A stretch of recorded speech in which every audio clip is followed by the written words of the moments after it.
memang narencana lum kena yang merengkok ngan mandum anak yatim yang nadi aje ngan mandum anak mutui yang nadi aje putra tujuan lum yang merengkok ngawayan kuyak hak bak punyong kuyu mudunga bawanya nang gerwajehnya budot nang gerwajehnya beramal nang gerwajehnya bumakmu nang gerwajehnya gunatru dalam janji Allah baldatun taibatun waraful ghafur lum kuyak hak bak punyong anak yatimnya nah kamu doa ba Allah berkelahi pemimpin dalam dunianya khususnya di Aceh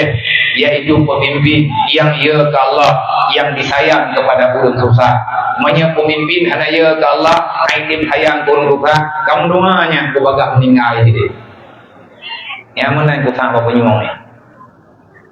makanya mana nasah dia bawanya mana yang nalung sah bang namanya yang jika itu apa itu di malam na urungkeun terus jid na urungkeun jid terus kan jieu man jid tapi atam doa mati kok anak doa ku urang nyai lung anak doa anak sebut nan ku pegah pemimpin yang hana ye ke Allah yang hana sayang ke rakyat put mah wewe lan donya nyo je ke penyakit mentah angga meninggal ke hijab bajalah macet ada yang terjadi je nah matoji mato tanyo lah ila kiat tanyo lah teman hanya telawat di pemerintahnya banyak kali tak pilih hanya lawat betul masalah di berbagai dalil berbagai anak saya yang kedai yang salah berkedai kepunya tak pilih hai tak fikir apa dodot tak ingin kamu lagi makanya tapi tak pegah nyo tunggu kamu lagi lah bukan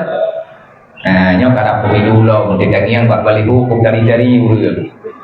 Geli gede rumah gede. Dalam lampu jerat tak gelang baliho ikim di. Yang ban dari urang tetangnya baliho rata tiang listrik nak putu urang. Enggak dari intanya. Naik menjanjikan tua tetangnya pada kongan bahkan yang urang ke. Ati merumpok bibi ka hai di berapa. Nya menyanyian urang yang ada anak tak pilih anak buah.